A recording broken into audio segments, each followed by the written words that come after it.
오늘 하나님의 말씀은 누가복음 14장 25절부터 33절까지 말씀을 보도록 하겠습니다. 누가복음 14장 25절부터 33절까지 말씀입니다. 신약성경 120페이지입니다.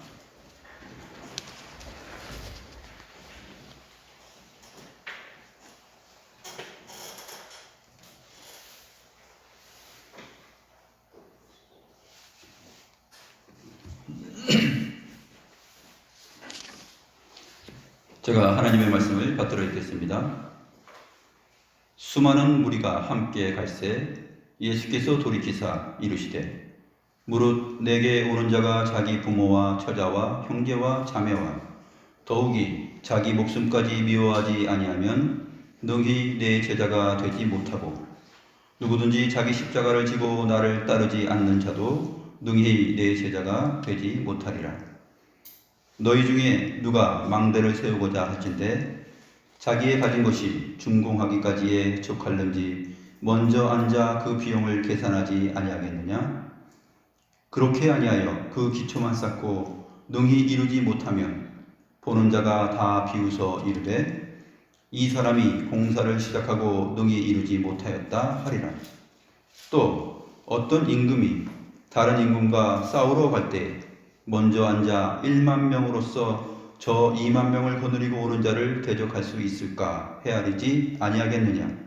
만일 못할 터이면 그가 아직 멀리 있을 때 사신을 보내어 화친을 청할지니라. 이와 같이 너희 중에 누구든지 자기의 모든 소유를 버리지 아니하면 능히 내 제자가 되지 못하리라. 오늘은 지난 4주 동안 살펴보았던 누가복음 14장과 15장에 있는 잔치 주제의 비유를 마치고 그 중간에 위치한 예수님의 비유 내용을 살펴보도록 하겠습니다. 제가 누가복음 14장과 15장 예수님의 비유를 전할 때 잔치라는 주제를 가지고 14장, 15장이 이어져 있다라는 말씀을 드렸고, 그 다음에 오늘 본문 이 비유에 대하여서는 그 비유를 다 마친 다음에 하는 것이 더 효과가 있다라는 말씀을 드렸습니다. 오늘 이 비유 내용이 14장과 15장의 중간에 위치하고 있으면서 교량 역할을 하고 있습니다. 또 하나님 나라의 큰 잔치 주제와 관련하여서 앞에 있는 큰 잔치 비유와 또 잃은 양 한 마리 찾고 또 잃은 드라크마 찾고 잃어버린 아들 찾는 내용을 다 연결하여서 중요한 메시지를 주님께서 주고자 하는 의미가 있습니다.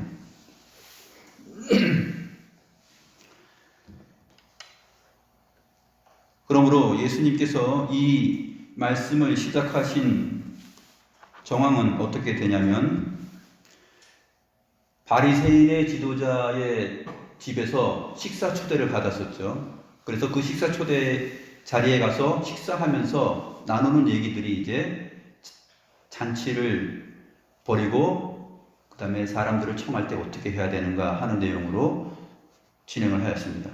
그리고 바리새인의 지도자의 집에서 식사를 다 마친 다음에 이제 밖으로 나와서 길을 갈 때에 많은 사람들이 예수님을 따라다니기 시작하였던 것입니다. 오늘 25절 말씀이 바로 그러한 정황을 표현해 주고 있습니다. 수많은 무리가 함께 갈새 예수께서 돌이키사 이르시되 하면서 오늘 본문의 내용이 시작되고 있습니다. 예수님은 사실 어디를 향하여서 지금 가고 있는 중이냐면 예루살렘을 향하여서 가고 있는 중입니다. 예수님의 공생의 3년 기간이 다 맞춰질 때쯤입니다. 누가복음 9장 51절부터 53절에 보면 이렇게 되어 있습니다.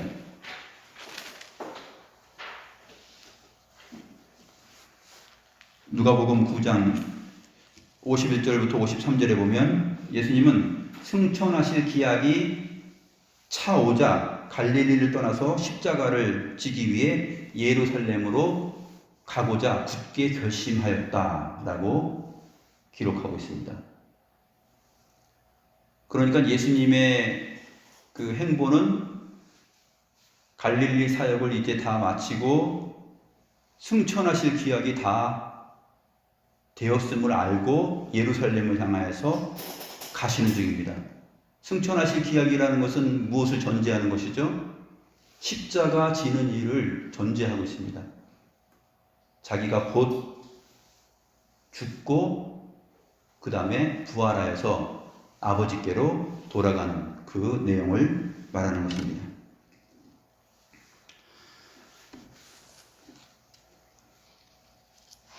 예수님을 따르는 이 사람들의 모습을 보게 되면 전혀 예수님께서 지금 무엇 때문에 오셨고 지금 이 시점에서 예루살렘을 향하여 가는데 어떠한 마음으로 가는지 전혀 아랑곳하지 않고 자기들의 기분을 따라서만 지금 예수님을 따라가는 것입니다.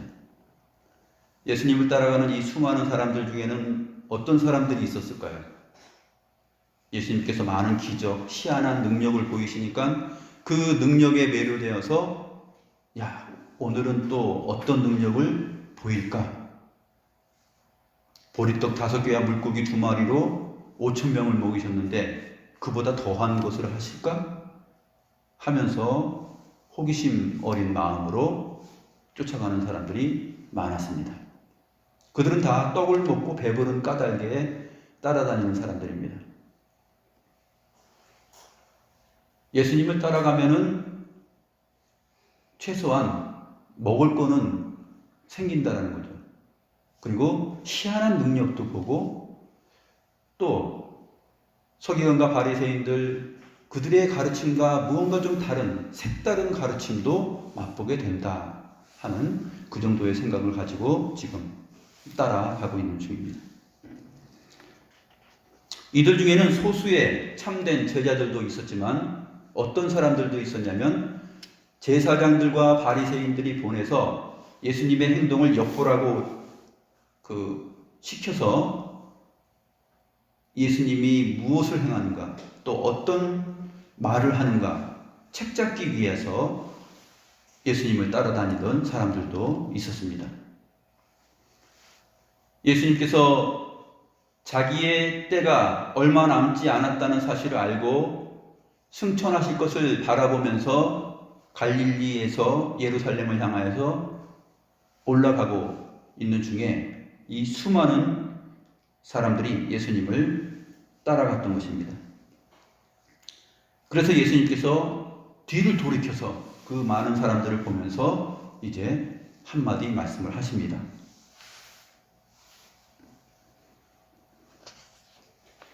무릇 내게 오는 자가 자기 부모와 처자와 형제와 자매와 더욱이 자기 목숨까지 미워하지 아니하면 능히 내 제자가 되지 못한다.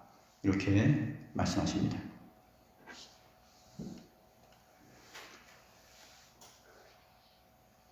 누군가의 뒤를 따라간다는 것은 내가 이 사람의 제자가 되겠다, 이 사람을 본받고 싶다 하는 마음에서 따라가는 것인데 지금 이 수많은 무리들은 예수님을 단순히 호기심에서 또 특별한 기적을 체험하고자 또는 정치적인 메시아로 받아들여서 이 사람이 로마의 압제권에서 유대 민족을 해방시키고 임금이 되고 왕이 될 수 있겠구나 하면서 억지로 임금을 삼기 위하여서 따라다니는 사람들도 있었습니다. 그러나 예수님께서 오신 목적은 지상의 임금, 왕이 되어서 자기를 따라다니는 사람들에게 한 자리씩 이렇게 나눠주기 위해서 오신 것이 아니죠. 정치적 메시아로 받아들이면서 따라다니든 희한한 기적을 맛보기 위해서 따라다니든 떡을 먹고 배부른 까닭에 따라다니든 이 사람들의 행동들은 예수님의 제자가 되기 위해서 따라다니는 것은 아닙니다. 그들 자신이 생각하는 자기들의 욕심을 따라서, 자기들의 기대치를 따라서 예수님을 따라가고 있는 것입니다. 이것이 오늘날 우리 기독 신자들에게 주님을 따르고 주를 믿는 것에 대한 신앙의 의미를 보여주고 부여해 줍니다. 오늘 그 내용을 우리가 살펴보도록 하겠습니다. 오늘 본문에는 두 개의 비유가 나옵니다. 하나는 망대를 세우려는 자에 대한 비유이고 또 하나는 싸움하러 가려는 임금의 비유입니다. 이 두 비유는 세세한 줄거리 이야기는 다르지만 두 비유가 말하고자 하는 강조점, 그 의미는 같습니다. 예수님은 농장에 망대를 세우는 농부의 비유를 한 다음 궁전에서 백성의 임금으로 살아가는 임금의 비유를 합니다. 이 비유를 통해서 예수님은 예수님을 따르는 자가 먼저 생각해야 될 내용이 무엇인지를 말씀하고자 합니다. 많은 사람들이 예수님을 지금 따르고 있는데 이 사람들이 도대체 주님이 가시는 길, 주님이 걸어간 삶을 제대로 이해하고 따라오고 있는 것인가 하는 것을 가르치시고 지적하고 있는 중입니다. 예수님은 충격적인 말을 합니다. 내게 오는 자가 자기 부모와 처자는 아내와 자식들이에요. 그리고 형제와 자매를 미워하지 않는다면 능히 나의 제자가 될 수 없다라고 말합니다. 그런 다음에 27절에서 덧붙여서 말을 합니다. 누구든지 자기 십자가를 지고 나를 따르지 않는 자도 능히 내 제자가 되지 못하리라. 이 27절의 말씀은 26절의 말씀을 한마디로 줄여서 표현한 것이에요. 무릇 내게 오는 자가 자기의 부모와 처자와 형제와 자매 더욱이 자기 목숨까지 미워하지 아니하면 능히 내 제자가 되지 못한다라는 말을 한마디로 줄여서 뭐라고 표현하냐면 자기 십자가를 지고 나를 따르지 않는 자는 능히 내 제자가 되지 못한다 라는 말로 표현한 것입니다.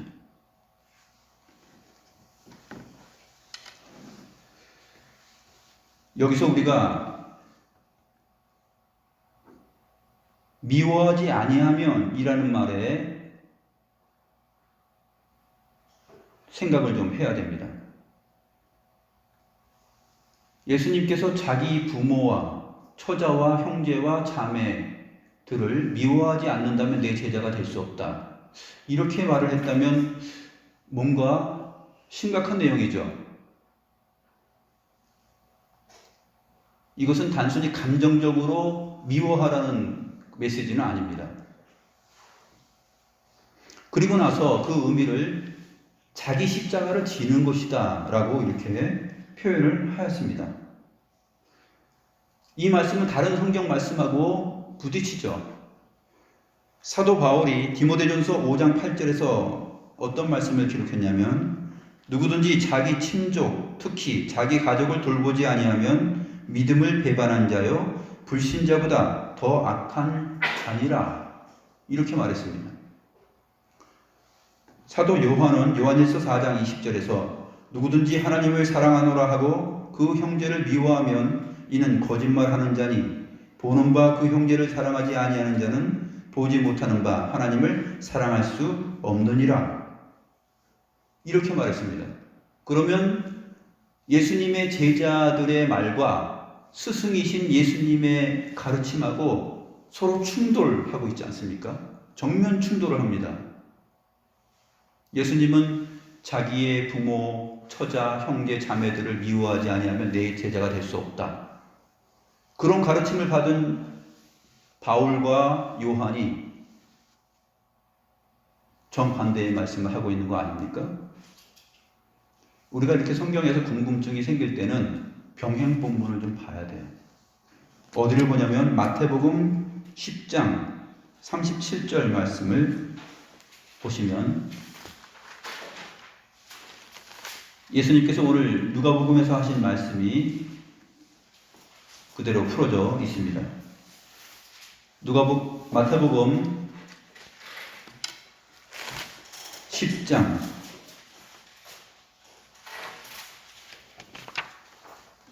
37절 내용을 보면 아버지나 어머니를 나보다 더 사랑하는 자는 내게 합당하지 아니하고 아들이나 딸을 나보다 더 사랑하는 자도 내게 합당하지 아니하며, 그리고 나서 오늘 본문 27절의 내용을 말합니다. 또 자기 십자가를 지고 나를 따르지 않는 자도 내게 합당하지 아니하니라. 자기 목숨을 얻는 자는 잃을 것이요 나를 위하여 자기 목숨을 잃는 자는 얻으리라. 마태복음 10장 37절부터 39절의 내용을 보면 오늘 본문 26절과 27절 말씀이 그대로 있습니다. 마태복음 10장 37절에서는 아버지나 어머니를 나보다 더 사랑하면 이라고 되어 있어요. 그러니까 누가복음에서 자기의 부모나 처자나 형제들이나 자매들을 미워하지 아니하면 이라는 말, 미워하지 아니하면 이라는 말은 하나님보다, 주님보다 더 사랑하게 되면 이라는 말이에요.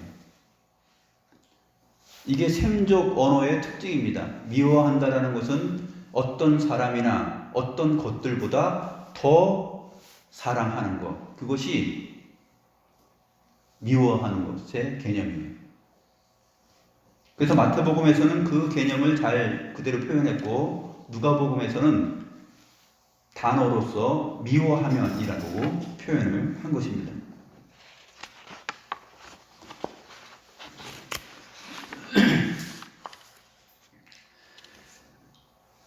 그래서 이 예수님의 말씀을 들은 사람들은 잘 생각을 해야 되겠죠.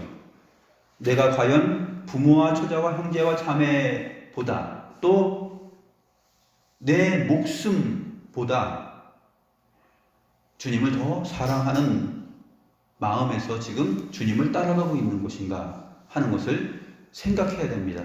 이 생각이라는 것은 계산하는 것입니다. 그래서 오늘 두 개의 비유를 보게 되면 망대를 세우려는 사람이 그 공사에 들어갈 비용을 계산한다라는 말이 나오죠. 그리고 다른 임금과 싸우러 나가는 임금이 1만의 군사를 가지고 2만의 군사를 대적할 수 있을까 하면서 그것을 계산해야 된다라는 표현이 나옵니다. 예수님께서 자기를 따라오는 수많은 무리들을 향하여서 돌이켜서 지금 말씀하시는 것입니다. 너희들이 지금 무턱대고 나를 따라오면서 마치 내 제자가 되겠다고 지금 하는 중인데 내가 지금 어디를 향하여서 무엇 때문에 가고 있는지 알기나 하냐? 그 얘기를 하는 거예요. 예수님께서는 지금 승천하실 때가 다가왔기 때문에 곧 십자가 사건을 지고 죽기 위하여서 예루살렘을 향하여서 올라가는 중입니다. 주님을 따르는 사람들이 이 내용을 알고 있을까요? 야, 예수님을 임금 삼자. 그러면 예수님이 임금이 되면 나도 한 자리 뭔가 할 수 있겠지. 그런 의미에서 정치적인 메시아로 생각하면서 지금 따라가고 있는 중입니다. 야, 예수님께서 오늘 어떤 기적을 보일까?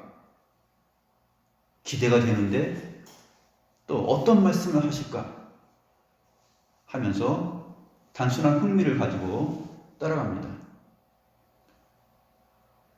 예수님은 능력을 많이 베푸니까 아무리 따라가도 하루 3끼는 다 먹을 수 있을 거야. 이렇게 생각하고 주님을 따라가는 것이. 이것은 어쩌면 오늘날 많은 기독 신자들의 신앙의 모습이기도 할 것입니다. 주님을 믿고 신앙생활하는 것, 도대체 왜 기독 신자가 되고 주님의 제자가 되려 하는가? 우리들의 모습을 돌이켜보게 합니다. 우리가 기독 신자가 되고 주님 앞에 나와서 예배하고 신앙인으로서 신자로서 살아가는데 왜 도대체 주님을 따르고 있는 것인가? 따라오기 전에 앉아서 계산을 해보아야 됩니다. 예수님께서 어떤 비유로 효과적인 가르침을 하시는지 보도록 하겠습니다. 예수님께서 두 개의 비유를 말씀하십니다. 28절부터 보겠습니다. 너희 중에 누가 망대를 세우고자 할진대 자기의 가진 것이 준공하기까지에 족할는지 먼저 앉아 그 비용을 계산하지 아니하겠느냐? 그렇게 아니하여 그 기초만 쌓고 능히 이루지 못하면 보는 자가 다 비웃어 이르되 이 사람이 공사를 시작하고 능히 이루지 못하였다 하리라. 망대는 두 종류의 망대가 있어요. 대표적인 것은 성벽을 따라가면서 높이 망대를 세우는 것입니다. 그래서 성을 침입하는 침입자들이 있는가 없는가를 살피는 것이죠. 높은 망대를 설치해서 살피는 것입니다. 그 망대 안에는 칼도 들어있고 창도 들어있고 방패도 들어있습니다. 아가서 4장 4절에 보면 이런 표현이 있습니다. 망대에 대한 아름다운 표현이 있는데 내 목은 무기를 두려고 건축한 다윗의 망대 곧 방패 1000개 용사의 모든 방패가 달린 망대 같고, 이게 그 당시 성벽을 따라서 망대들을 세웠는데 적군의 침입을 내다보기 위하여서 준비하기 위하여서 필요했기 때문에 지었고, 그 안에는 무엇이 들어있습니까? 무기들이 들어있어요. 그리고 방패들이 들어있습니다. 그런데 일반인들이 짓는 망대도 있었습니다. 그 망대는 보통 포도원 망대, 그 농장의 망대인데, 이 망대들 역시 사나운 짐승이나 또 몰래 침입하여서 농장을 해치는 사람들이 있는가 없는가를 살피기 위해서 망대를 세웁니다. 망대가 견고하고 튼튼하게 세워져 있으면 그 농장 주인은 신뢰를 얻습니다. 아, 저 사람은 농장 관리를 잘하는 사람이다. 저 밭에서 나오는 품질들은 다 A급이다. 이렇게 여김을 받는 것입니다. 그 농장의 망대 안에는 농사 짓는 데 필요한 농기구들이 들어있어요. 그리고 곡식들도 저장을 합니다. 그런데 누구나 다 알고 있는 이 망대 세우는 일을 예수님께서 비유로 듭니다. 농장 주인이 망대를 세울 때 비용이 얼마 들어갈지를 생각하지 않고 만약에 일을 시작했다면 기초만 쌓아놓고 망대는 세울 수 없게 됩니다. 그렇게 되면 사람들이 그 사람을 볼 때 어떻게 생각하겠어요? 다 비웃겠죠. 아이고, 저 사람 하는 일이 다 그렇지. 어떻게 저렇게 생각 없이 시작했을까? 저렇게 모자라는 가격을 세워놓고 시작하면 기초밖에 못하는데 하면서 다 비웃습니다. 이어서 예수님께서 임금의 비유를 듭니다. 다른 임금과 싸우러 나가는 한 임금의 비유를 듭니다. 어떤 임금이 다른 임금과 싸우러 갈 때 먼저 앉아서 1만 명으로서 저 2만 명을 거느리고 오는 자를 대적할 수 있을까? 그것을 계산하고 헤아리지 않는다면 어떻게 되겠어요? 그 싸움은 지는 싸움이 되겠죠. 그리고 이 임금은 수치를 당하게 될 것입니다. 자기가 가진 자기의 군사는 10,000명이에요. 근데 상대편은 20,000명, 30,000명을 데리고 와요. 그러면 자기가 질 것이 뻔하잖아요. 이거는 특별한 이변을 말하는 것이 아니라 가장 상식적인 것을 말하는 것이에요. 상식선에서 이해를 하는 거예요. 이게 예수님의 비유입니다. 마치 이런 것이죠.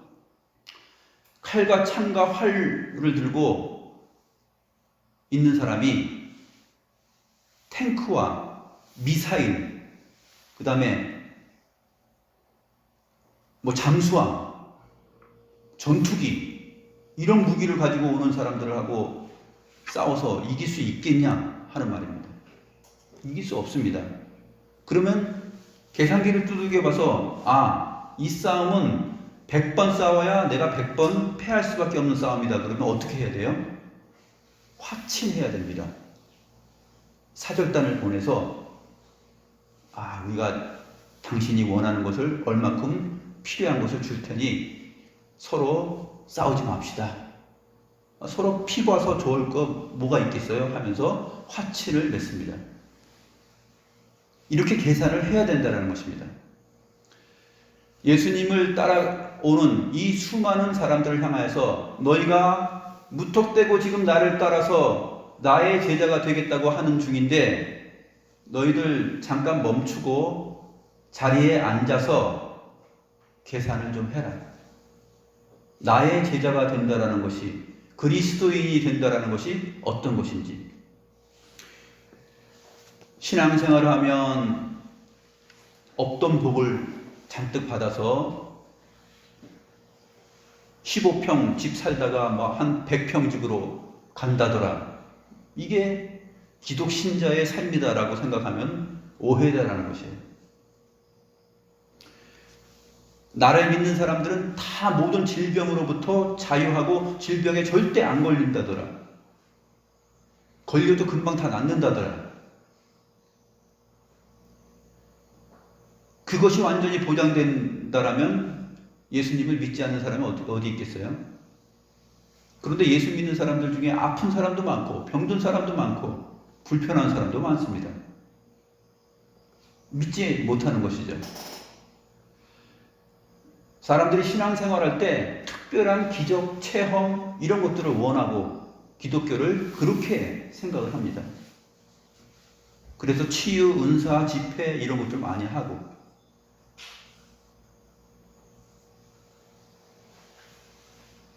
예수님을 믿게 되면은 여유로운 풍족한 생활을 할 수 있다 라는 차원에서 예수님을 따라다니는 사람들도 많이 있습니다. 내가 무슨 사업을 하는데 어떤 큰 교회, 그 교회에 출석하게 되면 많은 사람들이 내 가게로 오니까 이익이 되겠구나 하고서 예수님을 따르는 사람들도 있어요. 그런 사람들이 절대 주님의 제자가 될 수 없다라는 말을 하고 있는 것입니다. 나를 그런 식으로 따라온다라면 능히 내 제자가 될 수 없다라고 말씀하십니다.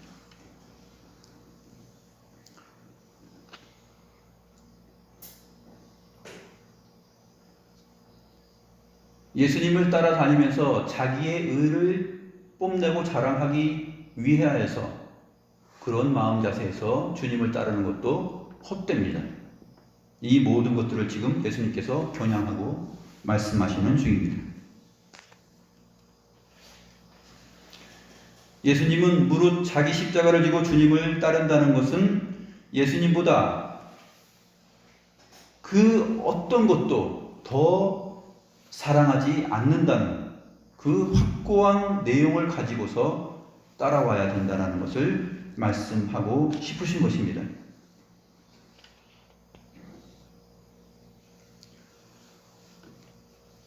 우리나라의 대통령도 그렇죠. 계산을 할 것입니다. 국방력, 경제력 이런 것들을 계산하죠. 국방력과 경제력을 계산해 봤을 때 미국이나 중국이나 일본 이러한 나라들과 바로 부딪혀버리면 경제적인 면이나 국방적인 면이나 이런 부분에서 손해가 오겠죠. 그러면 어떻게 됩니까? 사절단을 보내서 화친하는 것입니다. 그것이 바로 계산해야 된다. 미리 앉아서 계산을 해봐라 라는 내용입니다.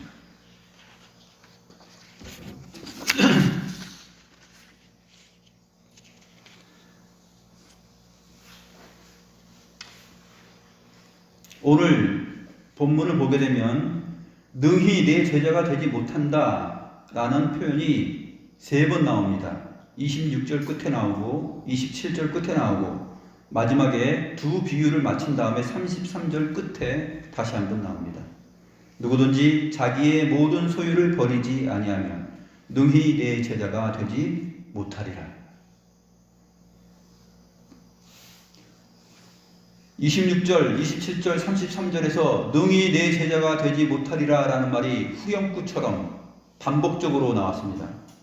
그렇다면 그 앞에 있는 의미도 우리가 반복적인 동일한 내용이다라는 것을 우리는 알아야 됩니다.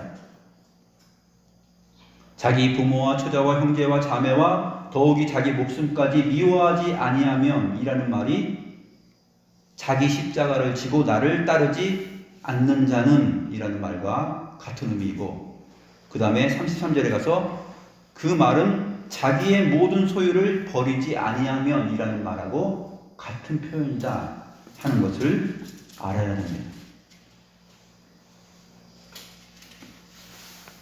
여기서 우리가 한 가지 생각하고 적용해야 될 부분이 있는데, 자기 십자가를 진다 라는 표현입니다. 신앙생활을 하는 사람들 중에 보면 가끔씩 자기 십자가를 진다라는 말을 합니다. 아이고, 내 십자가, 내가 지는 십자가야 하면서 말하는데, 그 말의 뉘앙스가 어떤 뉘앙스냐면, 에구, 이 인간, 남편 얘기하는 거죠.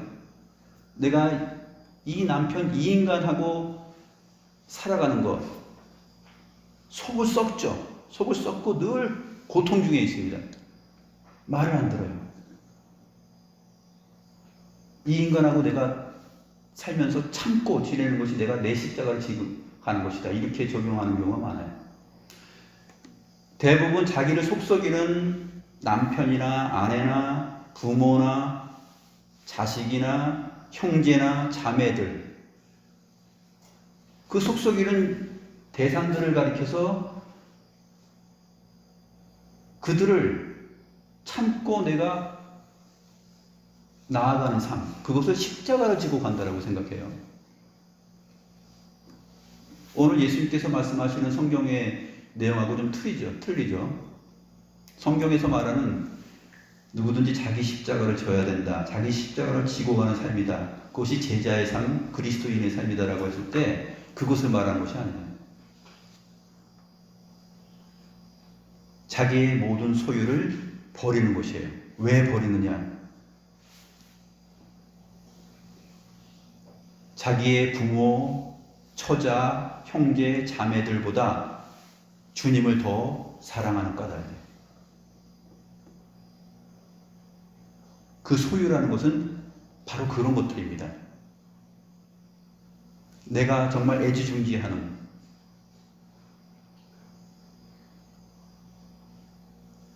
가장 공경하는 부모, 가장 사랑하는 자식, 가장 사랑하는 아내와 남편, 형제, 자매, 이 땅에 살면서 그리스도인으로서 그리스도의 제자가 되는 삶, 그것은 그것들보다 주님을 더 사랑하는가, 미워하지 아니하면 이라는 의미예요.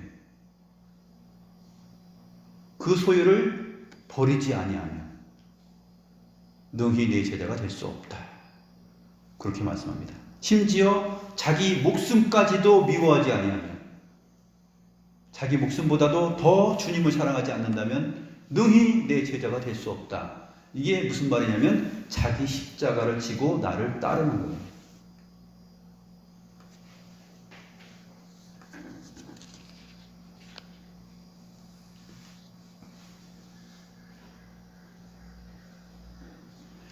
한 사람의 제자가 되는 일은 자기의 가정과 자기가 좋아하는 일들을 다 버리는 것입니다. 야, 내가 앞으로 전 세계적인 훌륭한 요리사가 될 거야. 그러면 어떻게 해야 돼요? 아, 스파게티 그런 거 맛있게 만들 거야. 요리 정말 잘할 거야. 이탈리아로 갈 거야. 비용도 계산해야 되죠. 거기 가면 어떻게 될까? 그러다 보면 내가 다니는 학교, 여기 또 부모, 형제, 자매, 친척 다 떠나야 돼요. 다 버리고 이탈리아로 날아가야 돼요. 거기 가서 정말 세계적인 스승 밑에 들어가서 자기가 배워야 돼요. 그리고 그 사람의 그 위치에 오기까지 그 스승이 어떤 길을 걸었는지 자기도 같이 걸어야 돼요. 칼에 손가락 베는 그 아픔과 고통도 있어야 되고, 또 허드렛 일을 해야 되고, 그런 일들을 다 겪어야 됩니다. 발레리나가 되겠다, 피아니스트가 되겠다, 어떻게 해야 돼요? 러시아로 가든지 어디 뭐 미국으로 가든지 해서 세계적인 스승 밑에 가야 되잖아요. 그럼 어떻게 해야 돼요? 다 버려야 돼요. 자기 소유를. 그것들 사랑하고 껴안고 살아간다면 제자 될 수가 없어요. 세상에서도 그렇습니다. 그런데 주님은 자기 목숨까지도 미워하지 않아요. 그러니까 철저하게 너희들이 가진 소유라고 생각하는 것, 외부적인 것에서 시작해서 너 자신까지 미워하지 아니하면, 이것을 다 버리지 아니하면 능히 내 제자가 될 수 없다. 이렇게 말합니다. 그러면 누가 제자가 될 수 있을까요? 답은 간단해요. 버리면 돼요. 잘 버려지지가 않습니다. 세리 마태도 모든 것을 버리고 주님을 따랐다고 기록되어 있고요.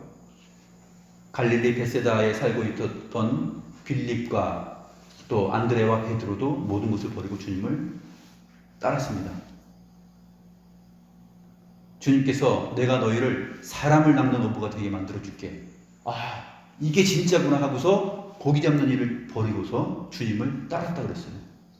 자기 부모를 버리고.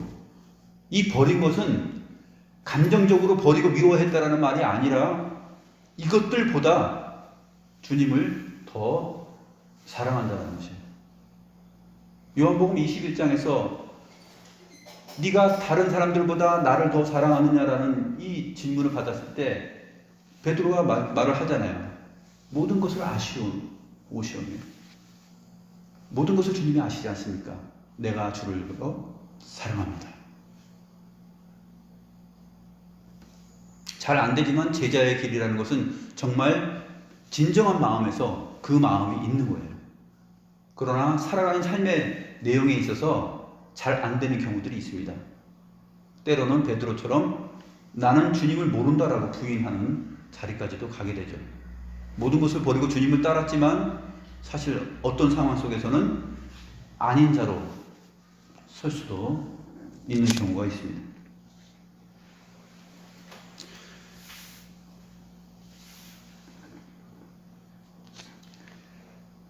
누가복음 13장 33절에서 주님께서 이런 말씀을 하시고 지금 예루살렘으로 가는 중이었습니다.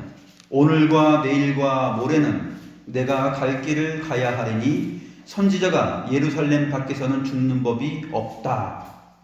이 말씀을 누가복음 13장 33절에서 하면서 계속 예루살렘을 향하여서 가고 있는 것이에요. 이제 시간이 얼마 남지 않았다. 그리고 예루살렘에 가서 내가 죽는다는 것이에요. 대제사장들과 바리새인들에게 팔려서.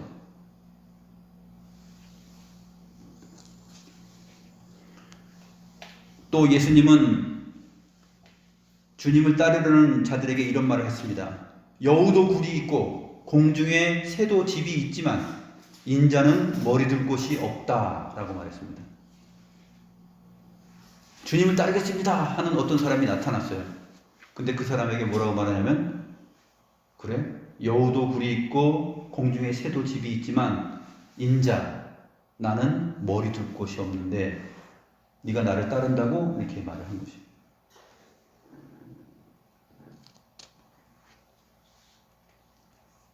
주님을 따라서 우리는 큰 건물주가 되는 게 아니에요. 어떤 큰 호텔을 재산으로 누리고 살아가는 것이 아니에요. 주님은 여우도 굴이 있고 공중에 새도 집이 있지만 나는 머리 둘 곳이 없다라고 표현했습니다. 그러면 너희가 나의 제자가 되고 나를 따른다고 할 때는 이 세상에서 그 무엇을 사랑하고 누리려고 한다라면 잘못된 계산이야 라고 말하는 것이에요. 그 계산은 틀렸어. 잘못된 계산이라는 거예요.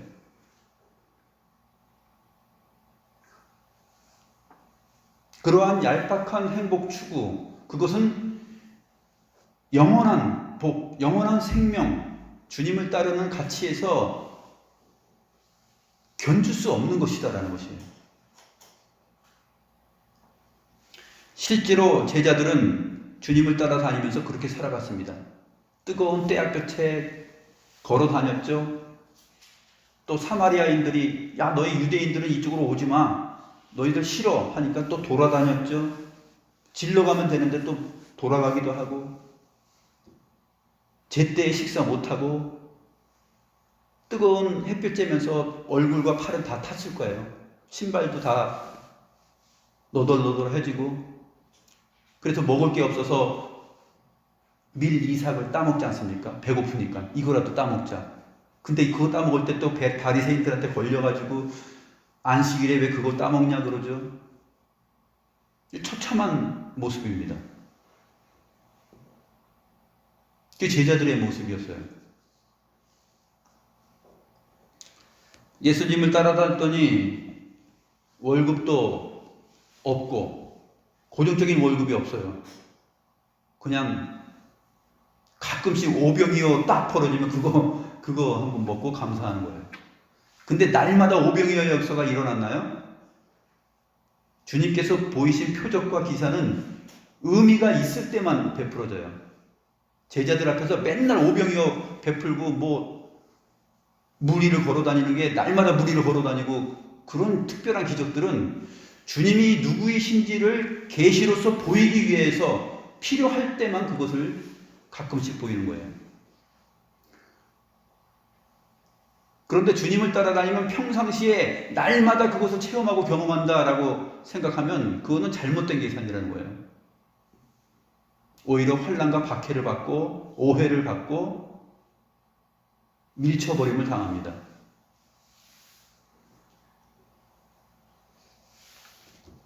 어부 생활할 때보다 잘 먹지 못했을걸요? 정해진 월급도 없죠. 보너스도 없죠. 뭐 있었겠어요, 제자들에게. 그렇다고 무슨 휴가가 보장되어 있는 것도 아니고 여름과 겨울에 한 번씩 어디 지중해 가서 수영할 수 있는 것도 아니고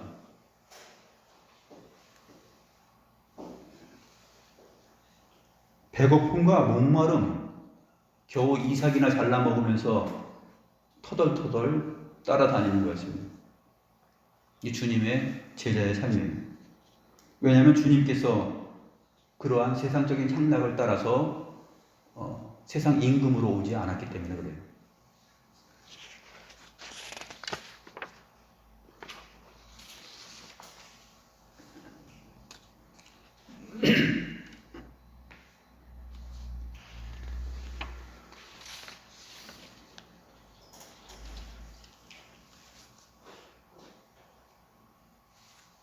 오늘 이 비유 내용이 14장과 15장을 연결한다고 했습니다.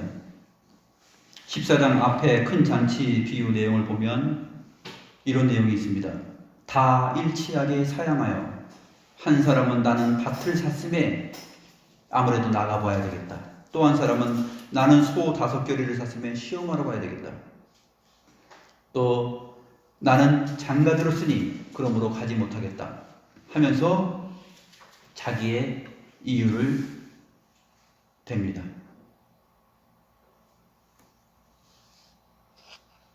이게 진짜 자기 주님을 따라다니는 사람들의 모습이었어요. 유대인들의 모습. 그것을 잘 계산해 봐라. 너희들 정말 바리새인과 유대인들처럼 그러한 자세로 나를 따라다닌다면 나의 제자가 능히 될 수 없다라는 말씀을 이 큰 잔치 비유를 이어서 지금 하고 있는 중입니다. 그 다음에 이 내용 다음에 어떤 내용이 펼쳐지죠? 15장의 내용이 펼쳐진 것입니다.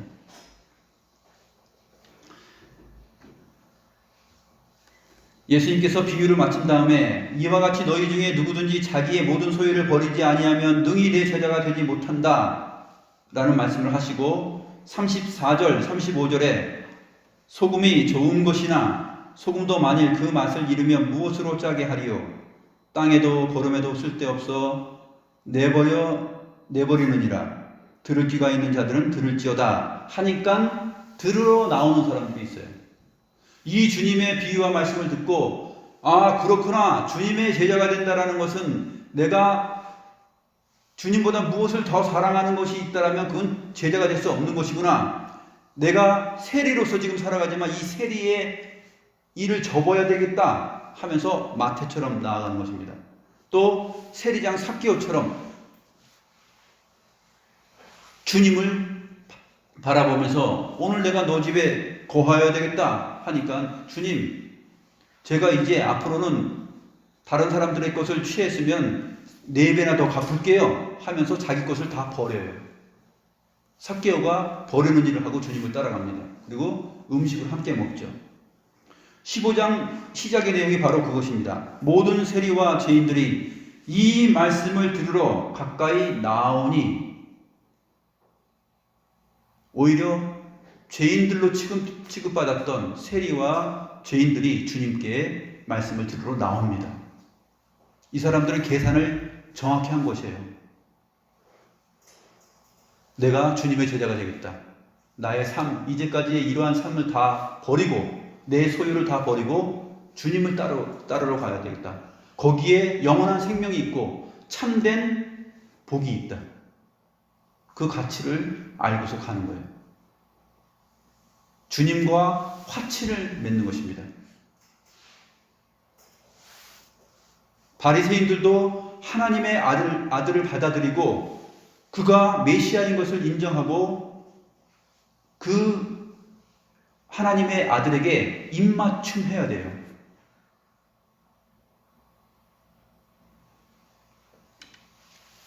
그게 바로 화친입니다. 내가 가진 소유가 지금 1만 명인데 2만 명을 대적할 수 있을까? 바리새인과 서기관들은 자기가 가진 의가 지극히 작은 것임에도 불구하고 크신 하나님의 의를 대적하고 대항하여서 맞설 수 있다라고 계산했어요.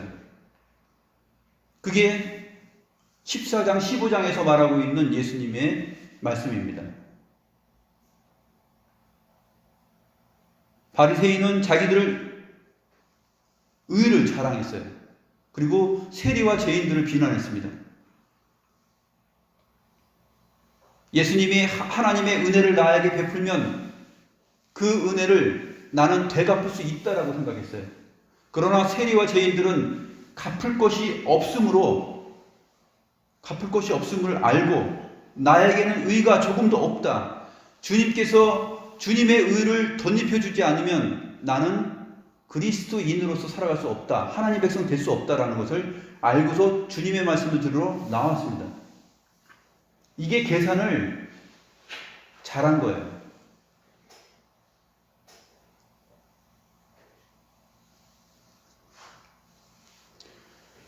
잃은 양 한 마리 비유와 잃은 드라크마 하나, 그 다음에 잃어버린 아들 비유를 했습니다. 큰 아들이 어떻게 행동했죠? 집에 들어가지 않습니다. 씩씩거리면서 자기의 의를 내세웁니다. 나는 아버지가 시키는 대로 다 했어요. 나는 율법을 하나도 빠뜨리지 않고 다 지켰어요. 하나님 아버지의 명령을 내가 지키지 않은 것이 없어요. 나는 의롭습니다. 그런데 어떻게 당신이 세리와 죄인들과 함께 먹을 수 있죠? 그 얘기를 지금 바리새인과 서기관들이 하고 있는 중이에요. 이 바리새인과 서기관들은 마치 다른 임금과 싸우러 나가는 임금이 자기가 가진 군대는 1만 명인데 2만의 군대를 가진 임금하고 싸워서 이길 수 있다고 생각하고 지금 싸우러 나가는 중입니다. 어리석은 행동이죠. 어떻게 해야 돼요? 나는 당신과 싸워서 이길 수 없습니다.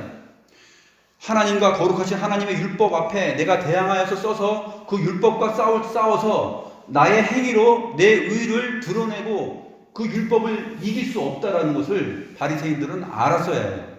그 계산을 정확히 했어야 됩니다.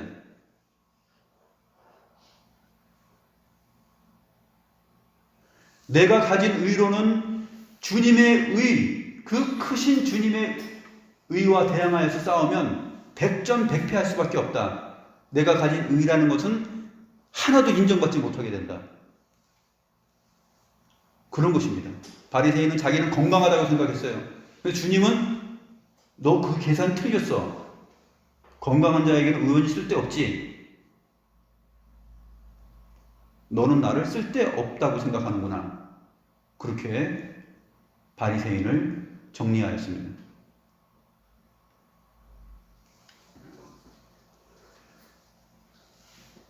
주님의 제자가 되고 주님을 따르고 신자가 된다는 것, 기독 신자의 삶이라는 것은 바로 그런 것이에요.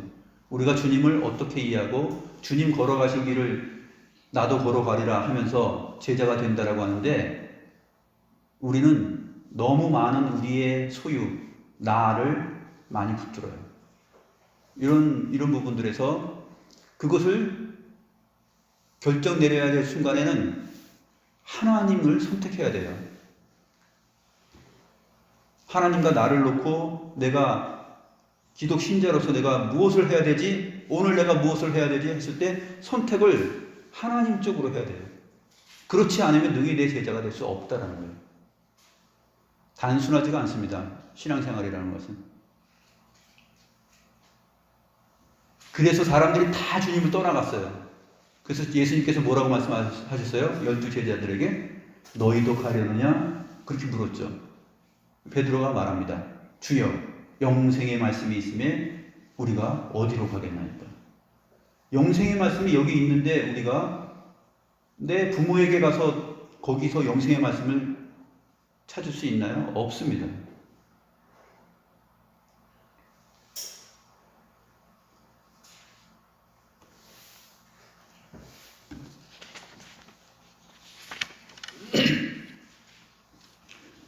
그래서 우리는 기독 신자가 된다라는 그 의미를 가만히 앉아서 계산을 해봐야 돼요.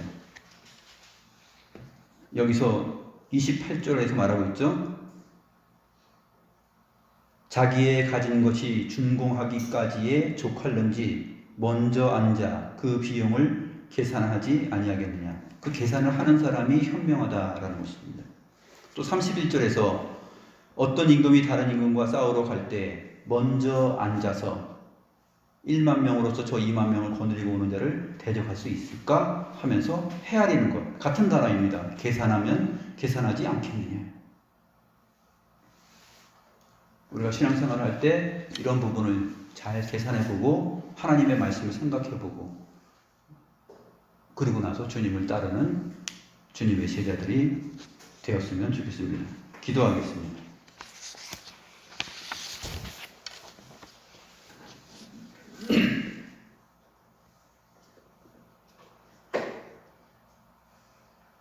사랑과 은혜가 충만하시고 의로우신 하나님 아버지, 오늘 저희들이 예수님의 제자가 되는 삶이 어떠한 삶인지 잘 배웠나이다. 여우도 굴이 있고 공중의 새도 집이 있지만 인자는 머리 둘 곳이 없다고 하셨나이다. 이 말씀을 제대로 알아듣고 예수님을 믿고 따르는 제자들이 되게 하옵소서.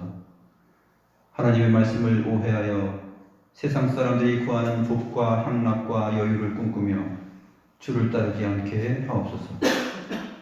주님께서 우리를 지극히 사랑하사 주님의 영광을 버리고 십자가를 지신 것처럼 우리 역시 우리의 소유를 버리고 주를 따르게 하옵소서. 예수를 믿고 따름으로 세상에서 얻을 영광과 안락한 삶을 꿈꾸지 않게 하옵소서. 부모와 처자와 형제와 자매, 그리고 자기 목숨까지 버리고 주님을 따르는 주님의 제자들이 되게 하옵소서. 자기 목숨까지도 주님보다 더 사랑하지 않는 삶이 곧 주님을 따르는 삶이며 주님의 제자가 되는 일임을 알고 살아가게 하옵소서. 저희들은 부모와 아내와 남편과 자식과 형제와 자매를 끔찍이 사랑하여 주님을 업신여길 때가 자주 있사옵나이다. 자기 목숨을 사랑하여 주님의 은혜를 생각하지 못하고 주님 사랑하는 삶을 떠날 때가 자주 있사옵나이다. 우리의 신앙이 망대를 세우는 자가 그 비용을 제대로 계산하지 못하여 기초만 쌓고 망대를 세우지 못하여 비웃음 당하는 것처럼 되지 않게 하옵소서. 또한 우리의 지극히 작은 의를 가지고 하나님의 크신 의를 대신하려는 임금과 같이 되지 않게 하시고 하나님께서 그리스도 안에서 주신 의가 아니라면 도무지 하나님 나라 잔치에 참여할 수 없음을 알고 갚을 것이 없는 자들처럼 겸손함과 감사한 마음으로 주님을 따르게 하옵소서. 흉악한 죄인이라도 주님의 은혜와 사랑을 힘입어 주님 앞에 새롭게 나온 사람들이 있다면 반갑게 맞이하며 기뻐할 수 있는 주님의 제자가 되게 하옵소서. 우리 구주 예수 그리스도의 이름으로 감사드리오며 기도하옵나이다. 아멘.